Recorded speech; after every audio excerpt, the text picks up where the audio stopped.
Vamos ao Senhor em oração. Pai, eu me achego diante de Ti em o nome do Teu Filho. Pai, eu oro para que por intermédio da Tua Palavra e do Teu Espírito, estes homens sejam ajudados, que eles cresçam em Cristo, cresçam em integridade, cresçam de acordo com a Tua ordem criativa para as coisas, que eles assumam os papéis concedidos a eles. Pai, eu peço isso em nome de Jesus. Amém. Ok, apenas para começarmos, vamos dar uma olhada, se vocês tiverem uma Bíblia, dê uma olhada em Provérbios 13.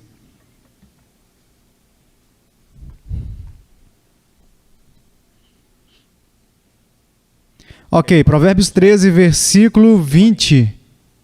Quem anda com os sábios será sábio, mas o companheiro dos insensatos se tornará mau. Agora, aqui está o que eu quero que vocês vejam. Por todo o livro de Provérbios, nós temos alguns termos que parecem apontar para a mesma pessoa. Um tolo, alguém que é ingênuo, e um simplório e um jovem. E aqui está o que eu quero que vocês vejam. Ainda que isso nos deixe um pouco desconfortáveis, a Bíblia diz que se você é jovem, você não tem sabedoria. E a razão por que ela diz isso é porque a sabedoria não é algo que você nasce com ela. Na verdade, você nasceu apenas com o oposto dela. A Bíblia nos ensina que a estultícia está arraigada no coração da criança. Então, o que você precisa ver é que no jovem, no ser humano jovem, há uma ideia de ser um tolo, de não possuir sabedoria, de não saber como se comportar, agir. Agora, se você for a muitos lugares do mundo, especialmente áreas tribais, ou se tivéssemos uma máquina do tempo, pudéssemos voltar no tempo, veríamos algo muito diferente do que nós vemos hoje em dia. Muito, muito diferente. Nós veríamos homens treinando meninos. Não veríamos meninos com outros meninos. Muito dificilmente veríamos eles com outros meninos. Quase nunca veríamos um homem jovem com um homem jovem. Isso era considerado basicamente um tabu. Era errado. Por quê? Essa passagem, isso promoveria a tolice. Um tolo somado a outro tolo não resulta em um homem sábio. Então, quando você tem um grupo de tolos indo juntos para uma direção, você só tem absolutamente tolice em último grau. Agora, mesmo fora das culturas bíblicas, você pode encontrar isso. Agora, por que colocamos jovens com homens mais velhos? Quero dizer, desde que estão na pré-escola até depois da faculdade, homens jovens estão com jovens homens. E a grande influência na vida de jovens homens são outros jovens. Por que nós fazemos isso? E não só fazemos isso no mundo secular, fazemos isso na igreja. Por exemplo, você tem 4 anos, você vai para a igreja. Eles te colocam numa salinha especial lá da escolinha com outros meninos da sua idade, geralmente liderados por uma mulher. Quando você chega à adolescência, eles te colocam com outros adolescentes. Na verdade, você pode passar por toda a cultura cristã ocidental e nunca ter um homem te influenciando. Por que isso acontece? É porque nós temos sido influenciados por princípios não bíblicos. E seria suficiente se esses princípios estivessem apenas na nossa cultura. Mas o fato é que a igreja é mais influenciada pela cultura que a cultura influenciada pela igreja. Na verdade, chegamos ao ponto em que nós tentamos construir igrejas de acordo com a cultura, ao invés de construir igrejas de acordo com a Bíblia para que elas possam se posicionar contra a cultura. Agora, vamos ver algumas coisas. Em primeiro lugar, muitos de vocês provavelmente ouviram essa terminologia, o conflito das gerações. O conflito das gerações. Isso vem do meu tempo, um pouco antes do meu tempo, início dos anos 60 que isso vem, conflito de gerações. Até aquele ponto, não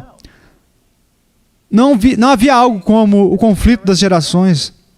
Isso começou nos anos 50, com a chamada rebelião da juventude, o estilo Marlon Brando, James Dean. Esse conflito entre a geração mais nova e a geração mais velha, até o ponto que evoluiu e agora, se você olhar para a mídia, um filme ou a televisão, você não vai apenas enxergar uma separação entre o adulto e o jovem, mas os adultos também aparecem como insensatos, como quem não sabe de nada. E os jovens são os que acabam por instruir os adultos, completamente o avesso das Escrituras. Agora, se você não quer ser um cristão, e até mesmo ficar longe da história secular e seguir essa onda, essa é a sua prerrogativa, a sua escolha. Mas o que você precisa saber é que isso não é cristão. E as sociedades nunca foram construídas com base em tais fundamentos. Hoje em dia, a criança, o menino, lidera o homem. Agora, eu quero falar por um momento apenas a respeito do conflito das gerações. Em que ela se baseia? Na verdade, é baseado na teoria da evolução. De que o que vemos no macrocosmo, de um desenvolvimento de espécie para espécie, isso foi colocado em um microcosmo e é esse o modo como crianças se desenvolvem. O fato é que isso é fundamentado em teoria, não em fatos. E mesmo que você aceite a evolução como um fato, o que eu não aceito, ainda assim é um salto muito grande ir daí até o microcosmo do desenvolvimento do ser humano. Agora, o nosso sistema educacional foi desenvolvido por determinados nomes. A exemplo de, provavelmente você conhece Dewey, Russell, pessoas assim. Agora, em que eles acreditavam? Em primeiro lugar, eles eram anticristãos antes de qualquer coisa. Eles eram pró-evolução antes de qualquer coisa. Eles eram anti-família, ao ponto de que Russell nem sabia o sexo do seu último filho. Porque no momento em que um filho nascia, ele o entregava a uma instituição governamental. Que é exatamente o que nós fazemos hoje em dia. Educação pública, instituição pública. Nós temos os pais perseguindo o sonho americano. Então, no momento em que uma criança nasce, depois de umas 6 semanas ou 6 meses, a mãe volta para o trabalho e o filho vai para onde? Creche, pré-escola. E fica nos braços da instituição governamental até se formar na faculdade. E nós temos literalmente milhares e milhares e milhares de horas de educação formal em tudo que é secular e anticristão. Isso sem falar na mídia, já que a criança pode passar 3 horas ou mais assistindo mídia todos os dias da sua vida. E nós imaginamos porque a nossa cultura está mal. Agora, eu quero que você perceba uma coisa. Eu não estou falando de outras pessoas, eu estou falando de vocês. Estou falando de mim mesmo, de algo que eu tenho lutado contra e tenho que continuar lutando para permanecer fora disso. De que nós somos produto da nossa cultura, de que nós voltamos nossas crianças para César e nós temos seguidores de César. Dentro da igreja, não há diferença. Nós fazemos a mesma coisa. Agora, outra razão para isso não é apenas o nosso sistema educacional. É algo que parece um pouco mais mundano. Algo não tão ruim quanto isso, mas que na verdade é. Quando o meu pai voltou da Segunda Guerra Mundial, ok? Ele era um filho da Grande Depressão. Ele viveu na depressão, vendendo jornais nas ruas, com 10 anos de idade, nas ruas de Detroit, para comprar comida. Então ele vai para a Segunda Guerra Mundial e luta, toma um império, vê a maioria dos seus amigos morrer, volta e por causa da prosperidade que a guerra proporcionou, a prosperidade econômica. O que aconteceu? Vou dar a meus filhos coisas que eu nunca tive. Então, o que acontece? Perdemos nossos pais em sua paixão de dar aos seus filhos coisas que eles nunca tiveram e perdemos nossas mães, porque as mães estão nas fábricas construindo bombas, aviões e tudo o mais. Enquanto os pais lutavam na Segunda Guerra Mundial. O problema é que quando a guerra acabou, as mães não voltaram para casa. Então, basicamente, o que aconteceu foi isso. Nós fomos criados por uma instituição governamental ou pública anticristã. Nós não estivemos com homens sábios, mas desde quando éramos pequenos fomos colocados em um grupo de tolos coletivos. E olhamos para os nossos exemplos e eles têm a mesma idade que temos. E crescemos nisso toda a nossa vida.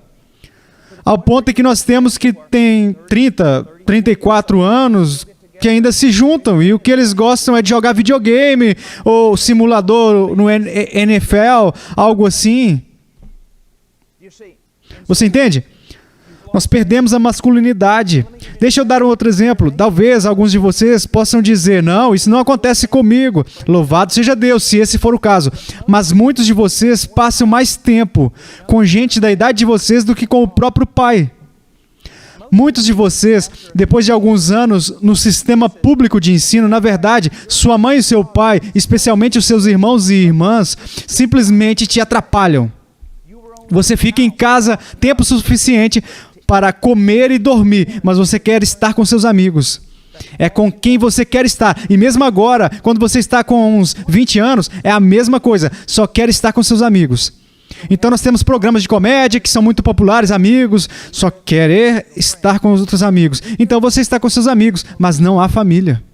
A casa vira uma espécie de condomínio, onde as pessoas só vão para comer, vão para os seus quartos, dormem, jogam videogame, estão longe do restante da família e saem para ver os amigos. Então o que nós temos visto é, literalmente, a destruição da nossa civilização. Quando eu estava no meu primeiro ano lá na faculdade, estudando ciência política, nós fomos ensinados de que há certas instituições, não importa se você é liberal, conservador, o que quer que seja, há certas instituições que devem existir para que uma sociedade exista. E se você quiser destruir aquela sociedade, você deve remover essas instituições. É tudo que você precisa fazer. E uma dessas instituições, de fato, uma das mais importantes, é a família. Você destrói a família. Então nós vivemos em uma era, neste exato momento, em que, mesmo que a mãe e o pai fiquem juntos, se você olhar para o que a família é, não é uma família, se for comparada com as Escrituras. Deixa eu dar outro exemplo. A Bíblia diz que o pai, ele deve ser a maior influência na vida dos seus filhos e filhas, em todos os sentidos. Talvez falemos sobre isso depois. Mas a Bíblia também diz que na igreja,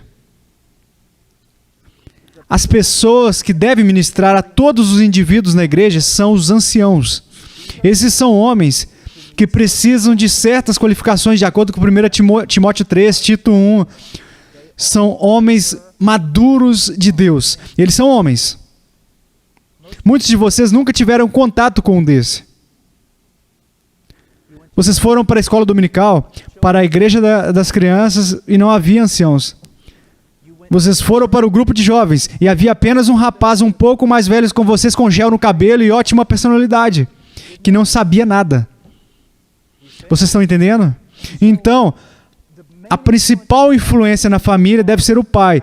Isso foi removido de vocês. A principal influência na igreja devem ser os anciãos. E provavelmente vocês nunca viram um. Então, o que nós temos? Nós removemos todas as coisas.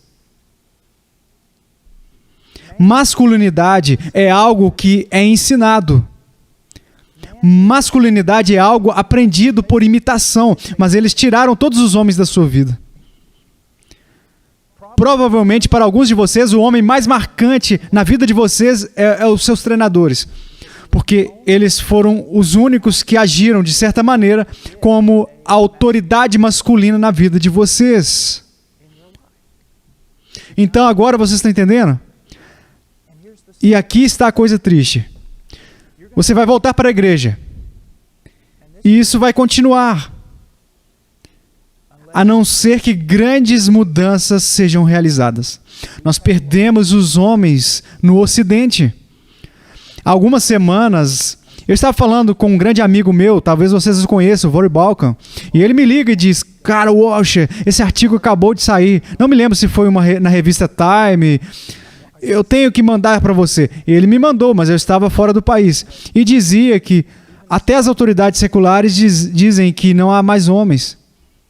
Que os Estados Unidos não têm mais homens. É uma crise. É uma crise. Agora, existem muitas coisas que são culpa de vocês. Mas nesse caso, eu posso dizer honestamente, por causa da falta de conhecimento em muita gente, suas vidas não são o que poderiam ser. Verdadeira masculinidade. E é sobre isso que nós precisamos falar hoje. O problema é que isso pode levar de mais que 2 sessões hoje à noite e amanhã de manhã. E eu vou introduzir algumas coisas. Mas essas são coisas que vocês deverão perseguir. Vocês precisam perceber algo que eu percebi há muitos anos atrás. Não por uma epifania ou alguma visão, mas estudando as Escrituras simplesmente. Um dia eu me toquei disso. Tudo está errado. E não é uma questão de simplesmente ajustar o sistema. Isso é um problema. Ele está se despedaçando. É preciso começar tudo de novo. Agora, esse tipo de linguagem é muito perigosa e é assim que começam as seitas. Mas deixa eu compartilhar isso. É um princípio de hermenêutica bíblica. Eu quero que vocês entendam isso. Hermenêutica bíblica, a ciência de como estudar a Bíblia. Há um princípio na hermenêutica bíblica que diz o seguinte: você sempre deve fazer a sua teologia no contexto da igreja. O que significa? Significa que se um cara como eu se levanta e diz, tudo está errado agora, no que diz respeito ao homem, à família, a tudo, e nós temos que mudar isso. E você me pergunta, mas por que você diz isso? E eu respondo, porque é isso que a Bíblia diz. Como você sabe que a Bíblia diz isso? Porque todo mundo está feliz com o que está acontecendo. Então, que direito você tem de dizer que a Bíblia contradiz nosso modo ocidental de fazer a igreja? Bem, eu apelo para a história. Veja, é por isso que eles não querem que você estude história. Se eu apelar para a história e olhar para 2000 anos de cristianismo, e eu vou ver o quê? Eu vou ver que há tendências doutrinárias e teológicas, que esse era o jeito que eles faziam as coisas, essa era a forma que eles interpretavam a Bíblia, e eu venho para hoje em dia e reconheço que a igreja atual contradiz 2000 anos de história da igreja. Quem está errado? Vê, eu posso apelar para a história e dizer, estamos errados. Nós estamos errados. Em muitas igrejas puritanas, você de fato poderia, como homem, ser removido da membresia, disciplinado publicamente, se você não doutrinasse os seus próprios filhos. Se você não fosse o primeiro professor de teologia, de doutrina e de religião dos seus filhos, você seria admoestado diante da igreja por falhar em ser um pai piedoso. Agora, quero que vocês pensem numa coisa. Se eu entrasse numa igreja típica de hoje em dia e eu dissesse, ok, quantos de vocês homens, consistentemente, umas 4 vezes por semana, pelo menos, meia ou 1 hora por vez, estão ensinando as Escrituras aos seus filhos? Quase ninguém levantaria a mão. Isso é o mínimo. E ninguém levantaria a mão. E não temos problemas com isso. Mas se eu me tornasse o novo pastor da igreja e dissesse, eu vou acabar com o grupo de jovens, não teremos mais grupo de jovens, nem escola dominical, nem teremos mais igrejas para crianças, o que fariam comigo? Me demitiriam imediatamente, não é? Haveria uma batalha acontecendo e eles diriam, esse cara odeia as crianças, ele odeia os jovens. Olha para o que nós temos. Jesus disse, vocês anulam os mandamentos para seguirem tradições. E em nenhum lugar das Escrituras os pais são ordenados a delegar a educação religiosa dos seus filhos à igreja. Mas por toda a Escritura, os pais são ordenados a discipular os seus filhos, a discipular suas esposas, a entregar suas vidas por suas famílias pela causa de Cristo. Então, mantemos nossas tradições e matamos alguém que chega com as Escrituras dizendo, você está errado. Veja como é fácil simplesmente seguir uma tradição e não seguir as Escrituras. Bem, esse é o jeito que sempre fizemos. Sim, é. Na sua geração. E está errado. Está errado. Somente a ideia que temos aqui em Provérbios 13:20 já diz: quem anda com o sábio será sábio. E o que mais diz? Mas o companheiro dos insensatos se tornará mau. Agora, eu quero que a gente vá, eu trouxe o que eu quero fazer aqui, ao invés de tocar nas melhores coisas que eu puder, eu vou simplesmente começar a estabelecer uma fundamentação teológica com vocês. Se não conseguirmos terminar, não vamos terminar, mas se quiserem que eu volte e faça isso de novo, eu volto em qualquer momento. Mas vamos olhar para muitas coisas que vocês vão dizer: eu não sei se isso se aplica. Aplica sim. Porque eu não posso simplesmente pular para aquilo que vocês precisam sem estabelecer primeiro um fundamento, ok? A primeira coisa agora que eu quero fazer é dizer que precisamos olhar para a nossa realidade como povo. Precisamos olhar para a nossa realidade presente. Agora, para começar essa fala, deixa eu dar uma ilustração do meu passado. Eu estudei teologia, é claro, tenho meu mestrado em teologia, essas coisas, estudei grego, hebraico, lógica, todo tipo de coisa. Filosofia na universidade. Agora, há muitos anos, um amigo meu da Colômbia Britânica me enviou um livro e me disse: leia isso. Era sobre lógica. Então eu abri e li o primeiro capítulo. E eu li o primeiro capítulo 3 vezes e disse: ok, eu entendo a terminologia, as definições que ele deu para a terminologia, e agora eu posso dialogar com essa pessoa. Era lógica em nível muito mais elevado do que aquilo que eu tinha estudado na universidade. Depois que eu li o capítulo, fechei o livro e fui até a cozinha pegar algo para comer. Eu voltei e aconteceu que eu olhei para a capa do livro. E era como um esboço de desenho à tinta na capa do livro. E eu pensei: bem, isso não é comum, porque era o que parecia para crianças de 8, 9 anos, sentadas em linha com um professor direcionando eles.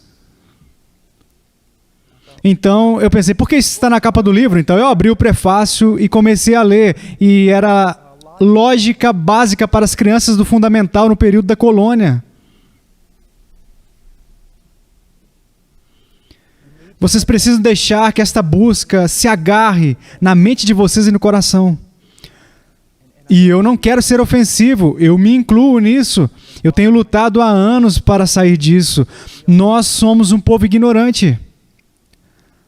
Nós somos um povo ignorante. Se eu voltar simplesmente 200 anos no tempo, provavelmente eu poderia me assentar com muitas crianças de 10, 12 anos e discutir teologia que muitos de nós provavelmente nunca ouvimos. Nós somos um povo ignorante na doutrina e na teologia. Somos tecnicamente avançados, mas histórica, filosófica e logicamente não. Uma vez eu estava falando com uma pessoa lá na universidade sobre a questão da genética, após uma palestra que eu ministrei.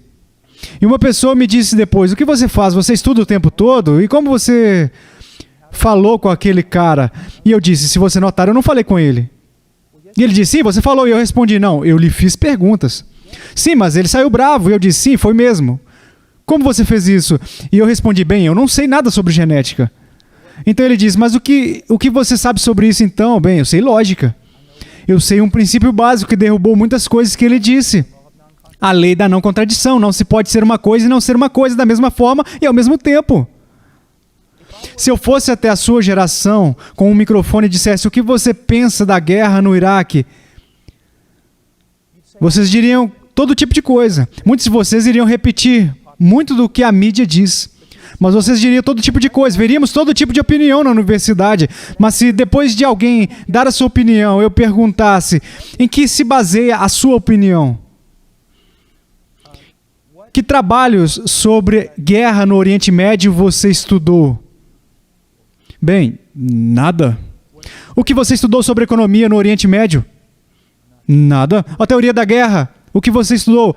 E eu podia continuar pedindo pelas fontes básicas. Você entende? Somos um povo rápido para dar a nossa opinião, mas geralmente é só entrar na onda do que todo mundo está dizendo, porque desejamos aprovação. Nós desejamos aprovação. Então, assim, o que eu quero que vocês vejam é que somos uma cultura, sim, somos avançados tecnologicamente. Acho que nós temos mais coisas em uma calculadora do que na cabeça do primeiro homem que foi a Lua.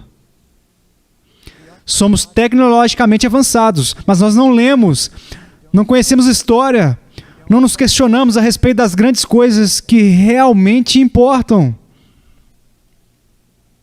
E, enquanto cultura, apenas seguimos uns aos outros. Deixa eu dar apenas outro exemplo. Olha, eu não sou contra a natação, ok? Não sou contra ir à praia necessariamente, mas é que algumas praias você tem que ser cego se quiser ir para lá. Mas algo em que eu quero que vocês pensem. O que um cristão do seu grupo de jovens vestiria na praia hoje em dia e todo mundo ficaria ok com isso?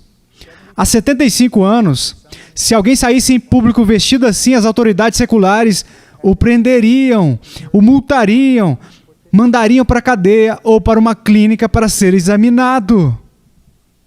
Isso há 75 anos atrás. Eu não estou dizendo se é certo ou errado, apenas quero que vocês vejam algo. O que os cristãos aprovam totalmente hoje em dia, há 75 anos atrás, os incrédulos achavam que era ilegal ou insano.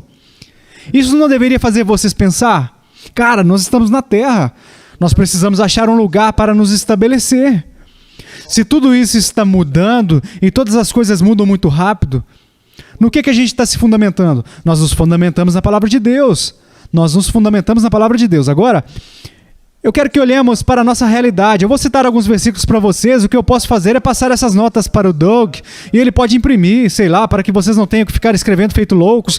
Mas eu quero ler alguns versículos para vocês. Juízes 17:6. Naqueles dias não havia rei em Israel, cada qual fazia o que achava mais reto.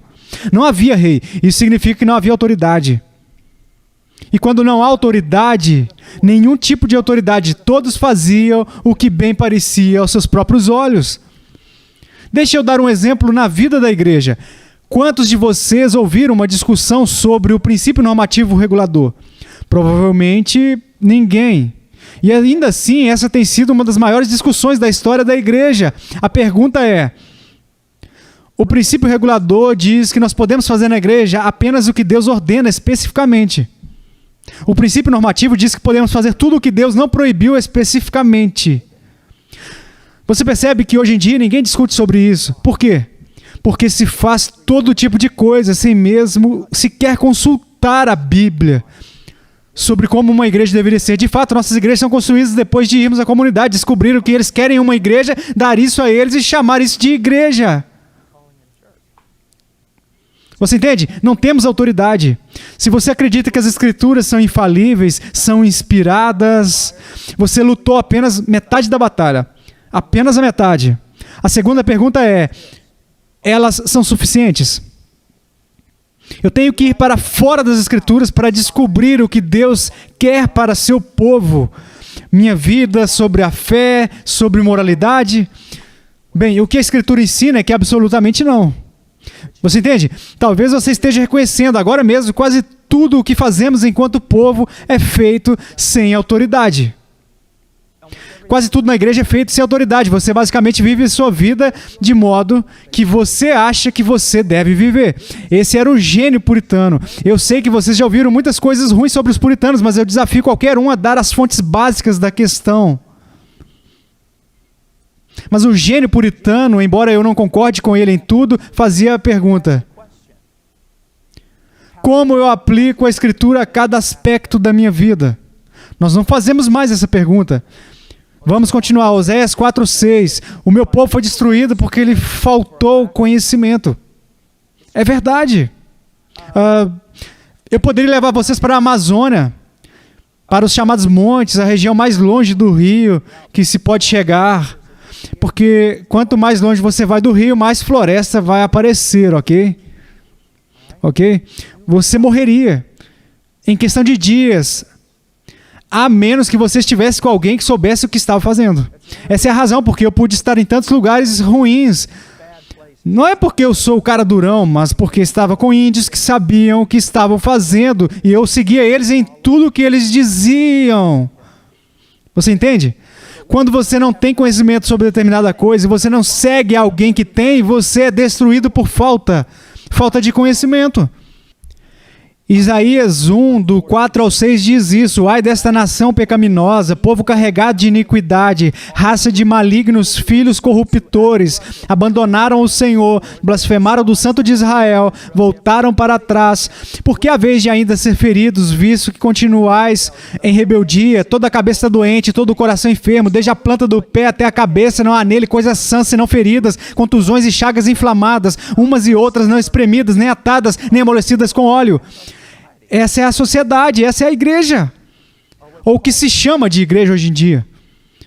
O que se chama de igreja hoje em dia. Por quê? Porque nos desviamos da palavra de Deus. Agora, eu quero que nós, reconhecendo que em que nós estamos, reconheçamos o que deveríamos estar fazendo. Nós devemos ser convencidos. Agora, se você não é um cristão e decidiu que Cristo e tudo mais é só um boato, e você deseja viver de acordo com a sua própria sabedoria, você tem essa prerrogativa. Mas se você vai se denominar um cristão, então você tem que tomar decisões sérias. Em primeiro lugar, nós devemos ser convencidos de que tudo que nós fazemos deve ser para a glória de Deus, absolutamente todas as coisas. Nós temos 1 Coríntios 10, 31, portanto, quer comais, quer bebais, ou façais outra coisa qualquer, fazei tudo para a glória de Deus. Absolutamente todas as coisas para a glória de Deus, tudo. E você não pode fazer as coisas para a glória dele, estando a parte do que ele te ordenou. Ok? Nós temos casos por toda a Escritura em que nós temos pessoas que fizeram coisas sábias aos seus próprios olhos, pensando que elas estavam fazendo para a glória de Deus, apenas para descobrir que elas estavam no final lutando contra Deus. Também, 2 Coríntios 10, 5, e toda altivez que se levante contra o conhecimento de Deus, levante cativo todo pensamento à obediência de Cristo. Não apenas devemos glorificar a Deus em todo ato, temos que glorificar a Deus em todo pensamento. Meus pensamentos devem ser cativos e devem ser trazidos em obediência a Cristo. Agora, deixa eu dizer uma coisa. Aqui, alguns podem argumentar: bem, isso soa muito como escravidão, como o fim da liberdade de pensamento e todas essas coisas diferentes. Bem, provavelmente vocês não se lembram desse cantor, mas havia um cara chamado Bob Dylan, há muitos anos atrás, lá no meu tempo, que disse algo assim: você tem que servir alguém. Você vai servir alguém. Você vai ser prisioneiro da visão de mundo de alguém. Me desculpe. E é engraçado que as pessoas que mais se gabam de se libertar da visão de mundo de todo mundo, eles se juntam em sua própria visão de mundo e juntos tentam agradar uns aos outros. Não é incrível? Quando falamos de liberdade, nós precisamos entender algo. Teologicamente, só existe uma pessoa que é livre e ela é Deus. Só há um que toma decisões sem ser manipulado ou coagido. Vocês não têm livre-arbítrio. Quase tudo que vocês fazem é manipulado ou coagido pelas pessoas ao redor de vocês, pelas tendências ao redor de vocês, pelas ideias ao redor de vocês, até o jeito como você se veste. Tudo tem a ver com a aparência das pessoas de hoje em dia. Como elas se vestem, como elas conversam, como elas andam, como elas são as calças delas. Tudo isso na sua vida é influenciado por outras pessoas. Então a questão não é: eu troco a autonomia ou a minha liberdade pessoal em nome da submissão a uma declaração a respeito de como eu devo viver. Essa não é a questão. Você não faz isso. A questão é: a quem você vai se submeter? A uma cultura que está mudando a todo tempo ou a algo mais estável e eterno? Agora, também, 2 Timóteo 3, 16 e 17, toda a escritura é divinamente inspirada e proveitosa para ensinar, para redarguir, para corrigir, para instruir em justiça, para que o homem de Deus seja perfeito e perfeitamente instruído para toda boa obra. Agora, um homem de Deus não é necessariamente alguém que prega. Todos nós devemos ser homens de Deus. E o que diz aqui é que tudo que nós precisamos para ser o que nós devemos ser é encontrado nas Escrituras. E se memorizamos a Escritura, renovando a nossa mente na Escritura, então ela vai nos ensinar, nos provar, nos treinar e nos corrigir. Mas se nós estamos, a parte disso, apenas imagine por um momento, alguém que está fora do mundo 16 horas por dia. Algumas horas de televisão, algumas horas de videogame, envolvido por uma atmosfera mundana, vai para as aulas no campo secular e tudo mais, e ele tem um período calmo de 15 minutos. Você vai mudar o mundo. Não, não vai. Você vai ser conformado ao mundo. Você apenas vai vestir uma camiseta cristã. Você entende? Vai custar muito, caras, para nos libertar. O grande problema que a NASA tem é a gravidade. É simplesmente um grande problema. Se você está escalando uma montanha, seu grande problema é a gravidade. Quando você envelhece, o grande problema do seu corpo é a gravidade. E é preciso muita força para ser liberto dessa gravidade. Da mesma maneira, é preciso muita força para se libertar da sua cultura, mais do que 15 minutos por dia. Você tem que perceber, isso é errado. Você precisa perceber, jovens, me escutem. Um dia você vai influenciar totalmente a vida de uma mulher, seja para o bem ou seja para a destruição. Você vai influenciar a vida de crianças, seja para o bem, seja para a destruição. Você precisa perceber isso. A menos que você permaneça solteiro, se divertindo nos bares a vida toda, você vai causar um grande impacto para o bem ou para o mal, ok? Agora, eu quero ir para algumas coisas. Isso é sobre os pais. Por que você está falando comigo sobre pais? Você diz, porque eu quero te mostrar o jeito que deve ser.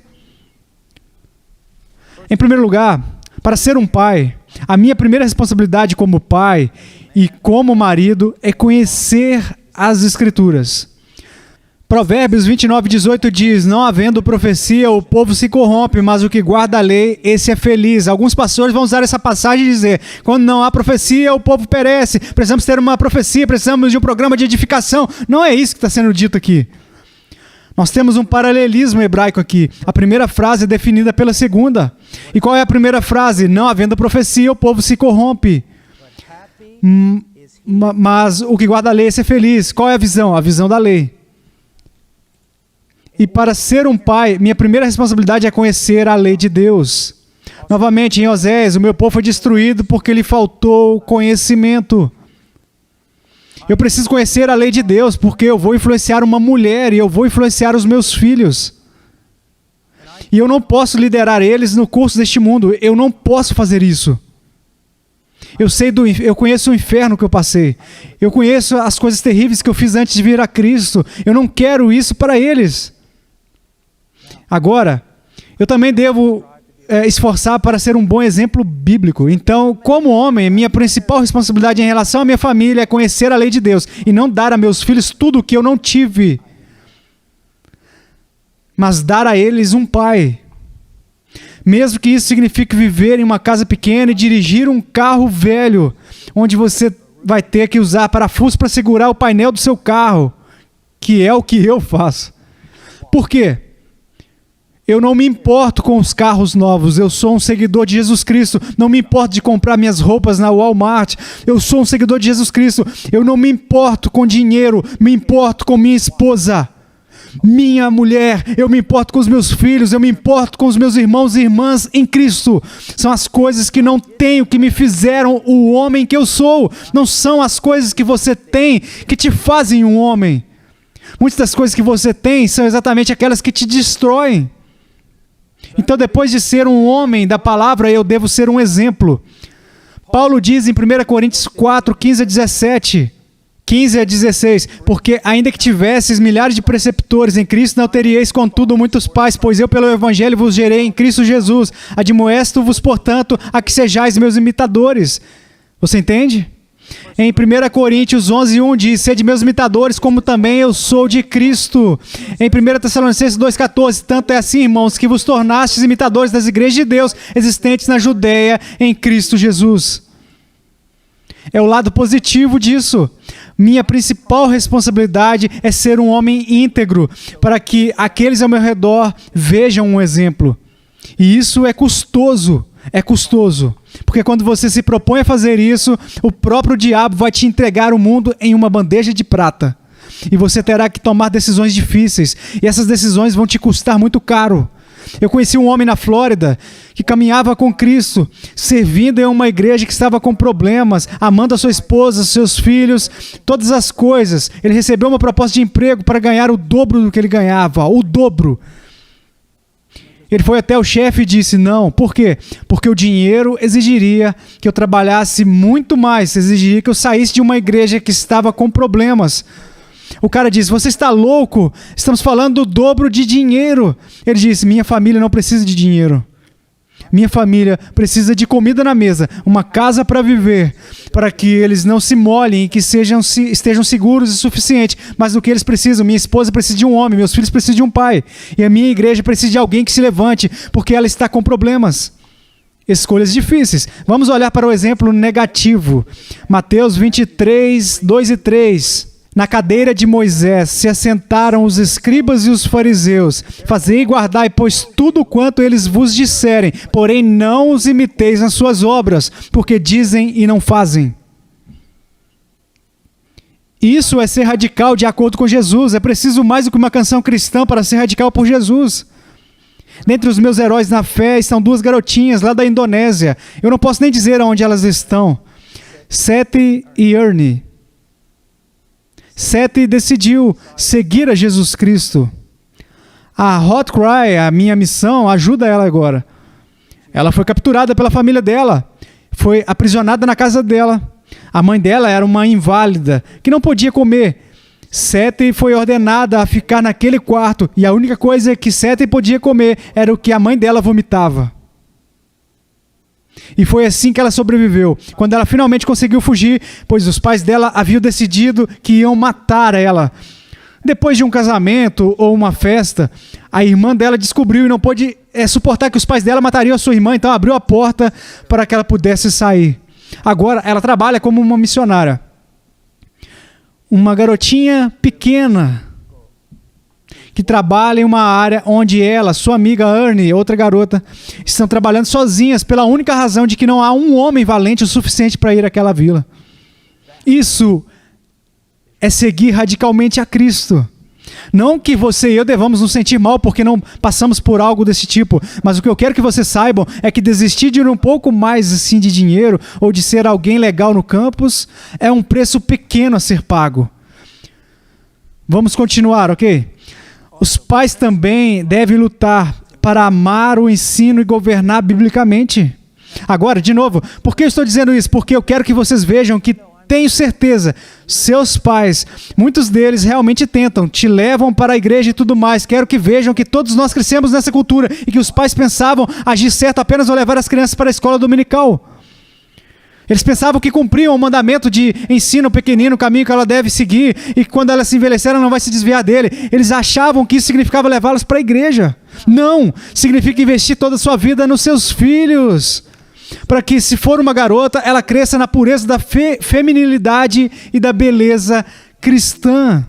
Para que, se for um garoto, ele cresça em uma sólida e bíblica semelhança masculina de Cristo. Isso não foi feito com vocês. Eu nem mesmo comecei a me fazer essas perguntas até chegar aos 39 anos de idade. E eu recebi a notícia de que a minha esposa, que teve um tumor cerebral por 8 anos, não podia ter filhos, eu descobri que teríamos um garoto e eu seria um pai. E eu me lembro, eu tinha pregado na selva para homens que queriam me matar, tudo o que você possa imaginar, mas caí de joelhos quando percebi que em relação à família, em relação ao casamento, em relação aos filhos, eu sou um pagão.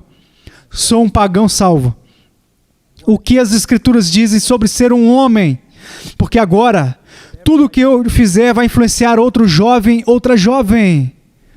Agora, então, eu devo me esforçar para ensinar biblicamente, para liderar biblicamente, para amar biblicamente. Veja o que diz Gênesis 18, 19 sobre Abraão.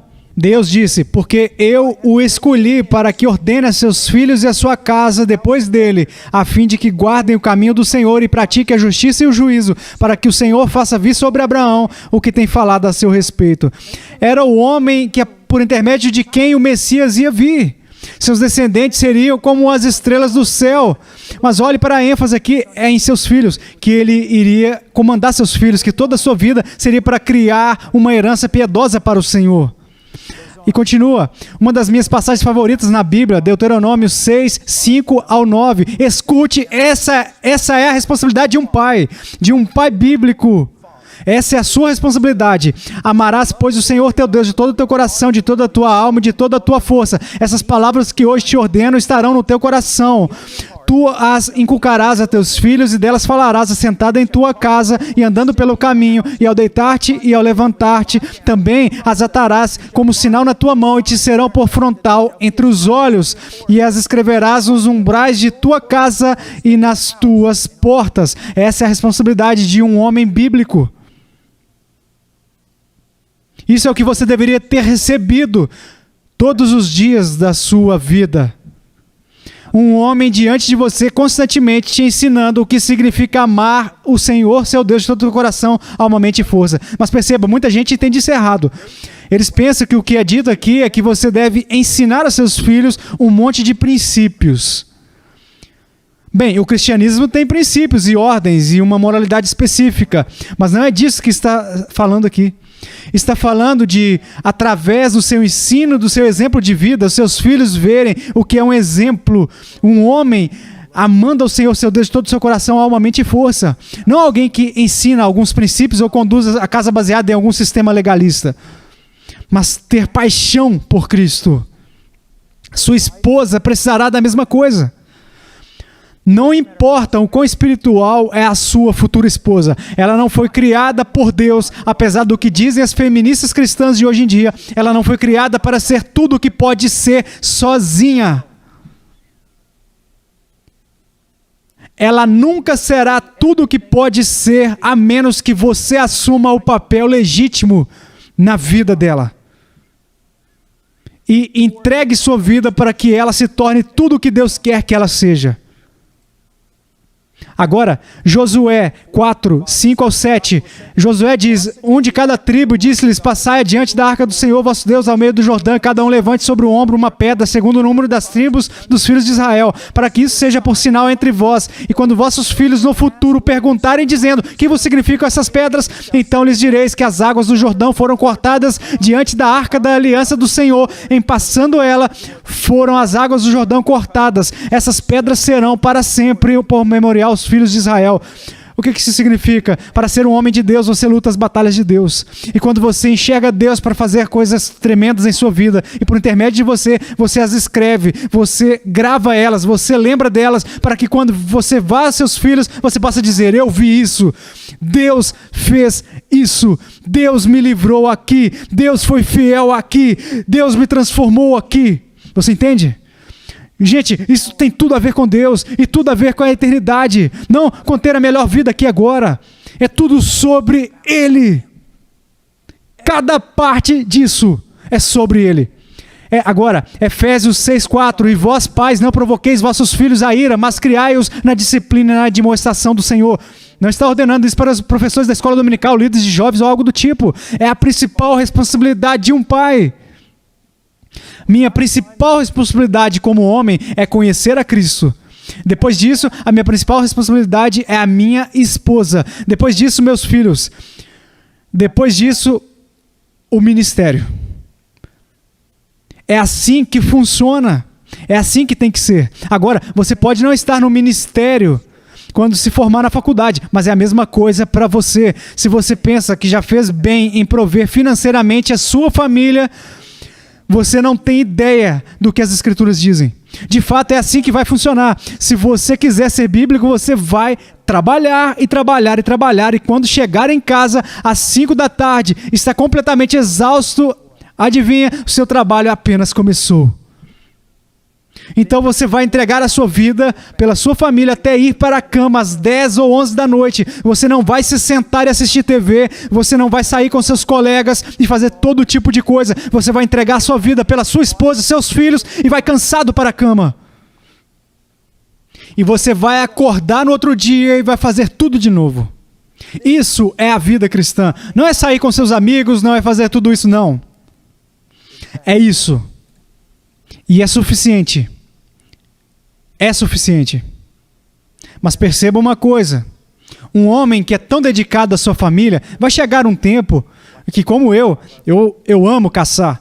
e fazer coisas do tipo. A minha esposa vai chegar para mim e vai dizer: aqui está o seu arco, as suas flechas, vá se divertir e matar alguma coisa por aí.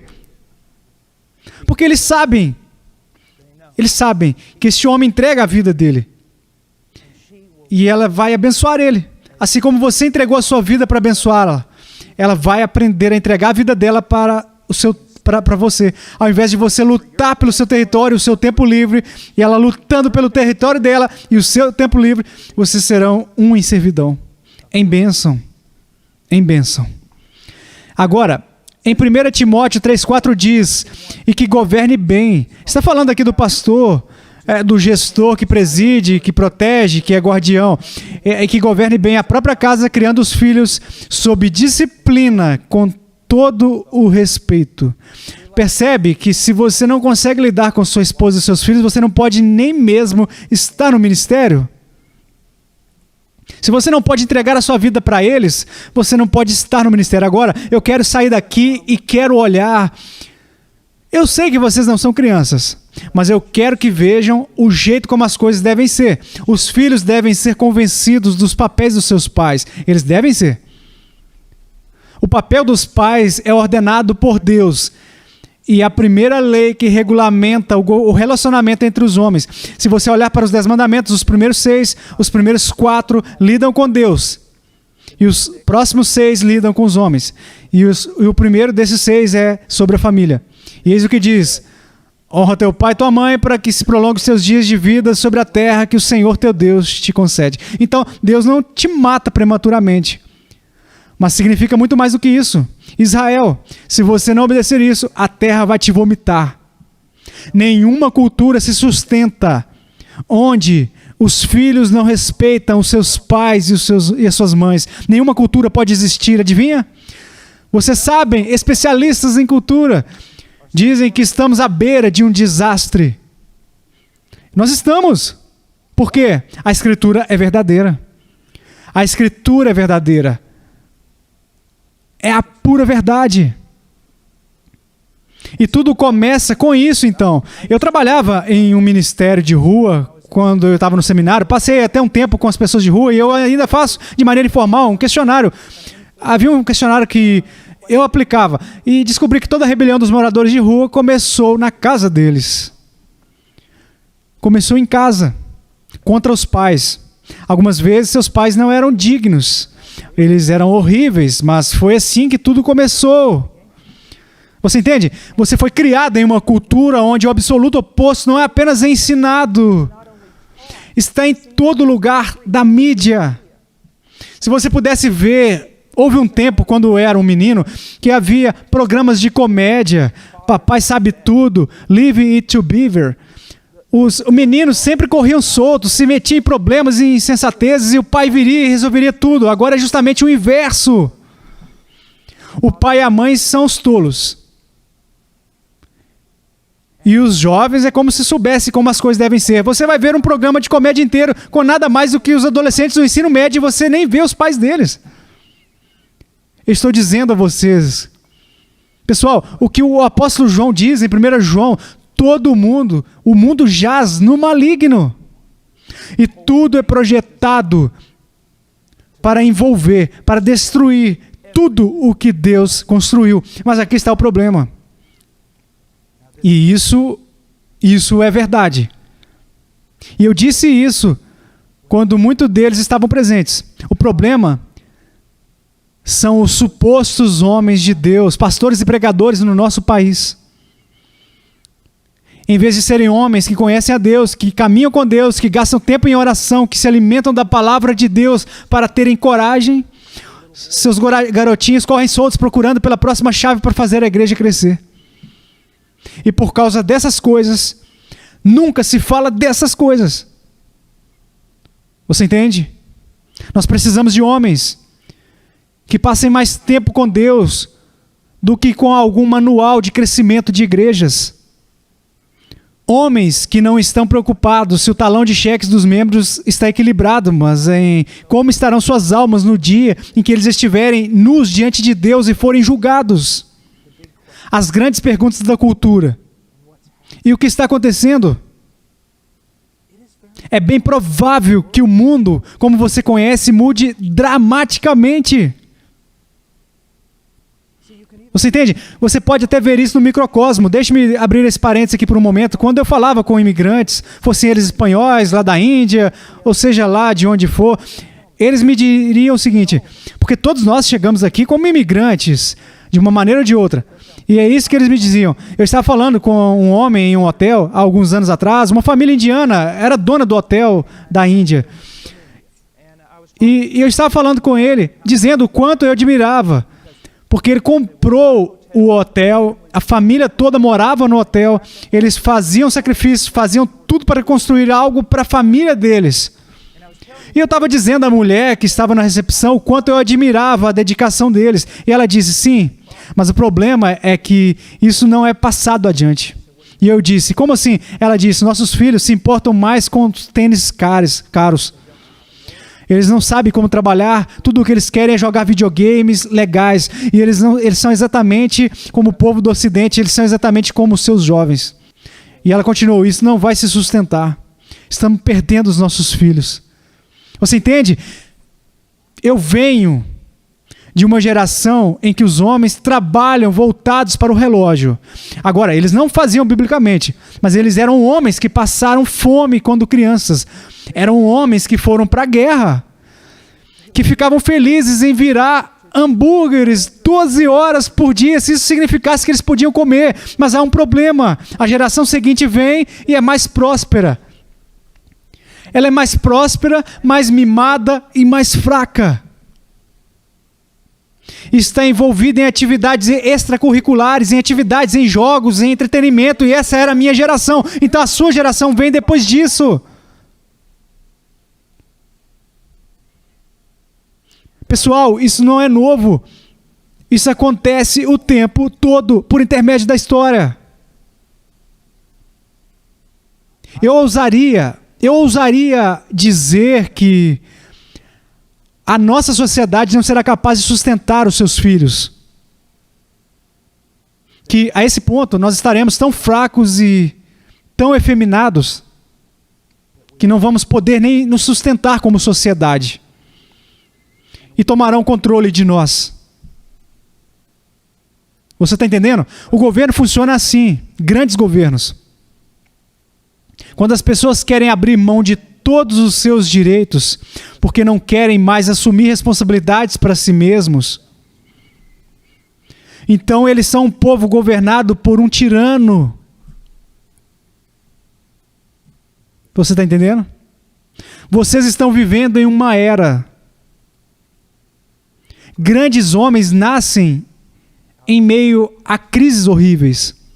Vocês vivem em uma era em que podem chegar até o topo, onde podem decidir não viver para vocês mesmos, não viver para entretenimento, não viver para ter a melhor vida aqui e agora. Vocês vão viver para a eternidade, por algo muito maior que vocês, para salvar povos, para salvar reinos. Meus meninos, eu me lembro quando Ian tinha uns 5 anos, ele sabia que eu viajava para lugares estranhos, para o Nepal, Peru ou em outro lugar. Eu sempre estava longe e ele me perguntou, papai, o que o senhor faz? E eu disse, você não vai acreditar. E ele, não, de verdade, o que o senhor faz? E eu disse, você não vai acreditar se eu te disser. E ele disse, não, papai, o que o senhor faz? E eu disse, eu luto com dragões. E o que eu estou dizendo? Filho, há uma guerra acontecendo. Há um dragão. E ele é pior do que tudo que você possa imaginar. E todos os dias centenas de pessoas são mortas. Todo dia nações desmoronam. Todo dia famílias se despedaçam. Todo dia dezenas de milhares de crianças morrem de fome. Tudo isso por causa desse dragão. E eu tenho entregado a minha vida para lutar contra ele.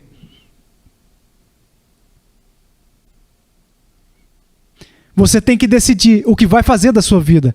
Isso é muito, muito importante. Agora eu quero olhar mais profundamente por um minuto e vamos finalizar aqui. Vamos passar por algumas coisas e vamos para na próxima sessão, chegar à ideia de você e uma companheira.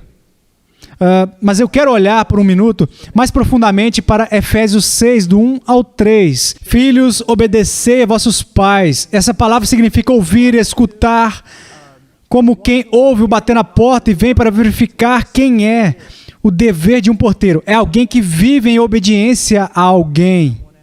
Agora, vocês não são mais crianças. E não há uma heresia dizendo que os filhos devem obedecer aos pais no Senhor, e por isso você tem 45 anos e ainda obedece ao seu pai.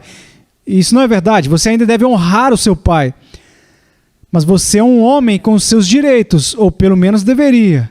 Você tomará decisões, mas eis o que você precisa entender. O tempo todo, enquanto meus filhos estiverem na minha casa, estão em minha casa, debaixo do meu teto, eu entregarei a minha vida por eles. Eu tenho que me sacrificar por eles. Eu devo ensinar eles as Escrituras, devo liderá-los com o meu exemplo, e a responsabilidade deles é me honrar.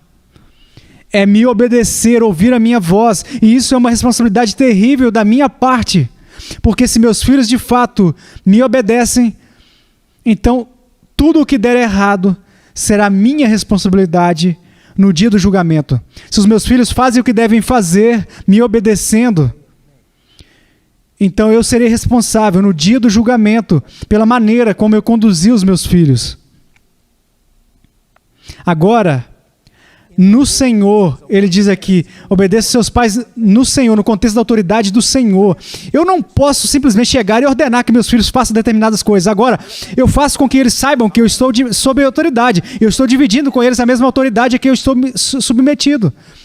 Isso quer dizer que não é o meu jogo, eu não sou um rei. Eu sou alguém debaixo de uma autoridade, a palavra de Deus. E já que eu devo obedecer a essa palavra, e essa palavra trouxe grande bênção para a minha vida, em minha casa eles vão obedecer essa palavra. Eles vão obedecer. Agora, pois isso é justo, é justiça, é observar a lei divina, é agradável a Deus, honra a teu pai e a tua mãe, veja eles como valiosos, extremamente valiosos.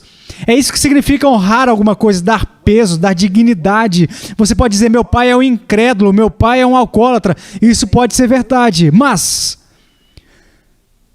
sempre que você puder, o máximo que você puder, busque honrar a ele. Até mesmo saber a opinião dele, querer saber o que ele acha. Ir a ele em primeiro lugar.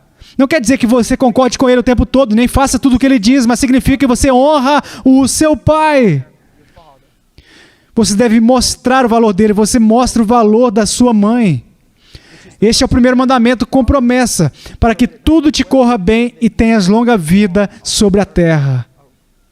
Uma referência a uma vida abençoada, sem medo do julgamento divino. Você entende? Você pode desonrar seu pai e sua mãe. E isso pode afetar toda a sua vida. Não só isso, mas pode afetar seus filhos e os filhos dos seus filhos. E daí por diante, você entende? Que a sua rebelião pode ser levada por intermédio das gerações.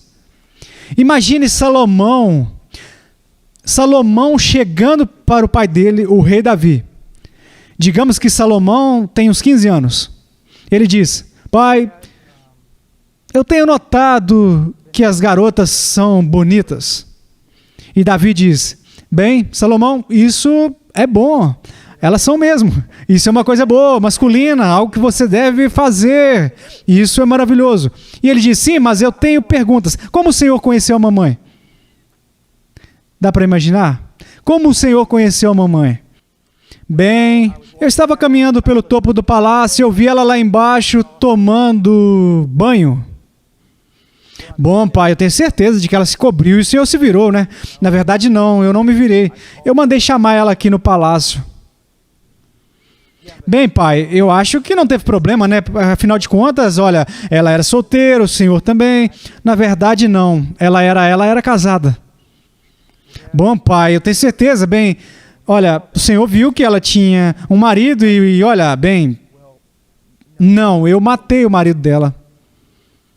E olha para Salomão depois dele.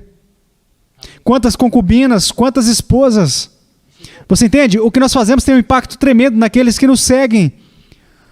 Um impacto tremendo. Agora, Também, nessa obediência aos pais, nós devemos ir além da obediência até a honra. Levítico 19:32, diante das cãs te levantarás e honrarás a presença do ancião e temerás o teu Deus, eu sou o Senhor. Uma das coisas que eu ouço homens dizerem eles ficam impressionados.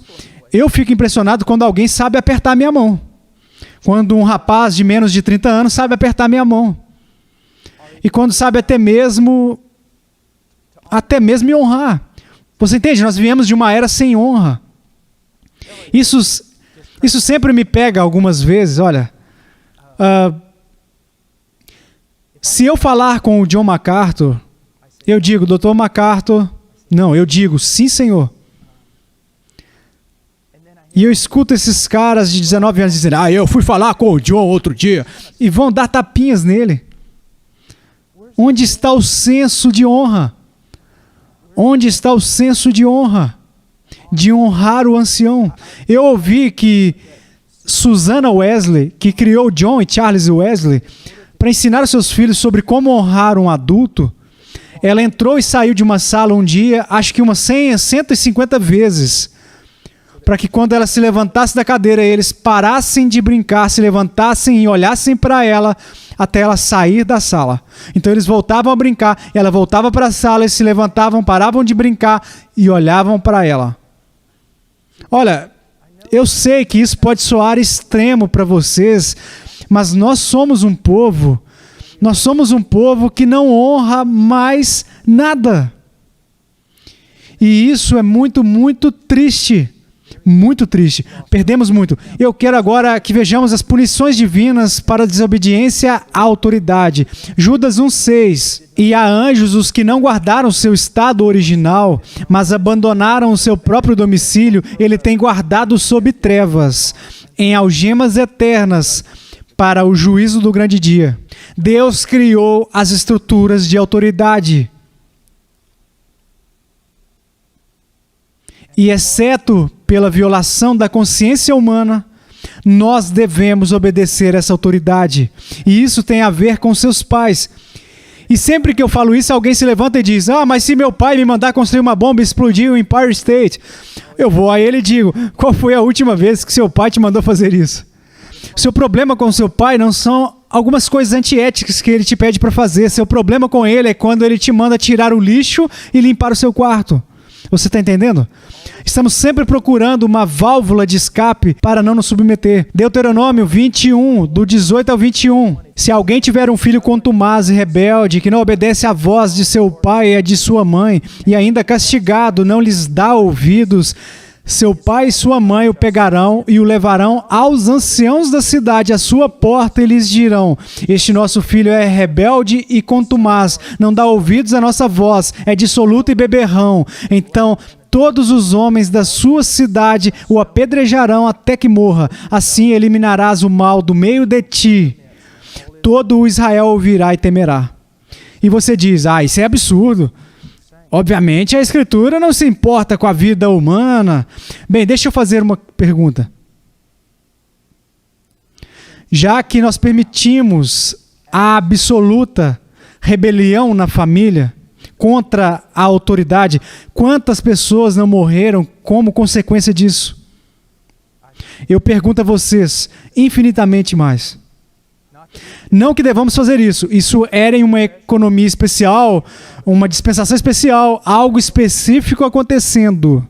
Mas ao mesmo tempo você precisa ver que isso é um crime que destrói a sociedade. No entanto, é o mesmo crime que é promovido na nossa sociedade e na cultura de hoje em dia. Ok? Agora, quando voltarmos, falaremos sobre toda a ideia de você ser um rapaz e a ideia de uma companheira, uma futura esposa. Coisas que possam te ajudar a entender biblicamente o que você deve ser. Vamos ao Senhor em oração agora. Pai, eu te agradeço por este momento e te agradeço por esses rapazes que estão aqui. Senhor, fortaleça eles e os abençoe. Senhor, que eles conheçam a verdade na sua aplicação e a obediência à verdade. Muito mais cedo do que aquele que a eles fala. Que eles não desperdicem suas vidas. que eles se tornem homens à imagem de Jesus Cristo. Em seu nome nós oramos. Amém.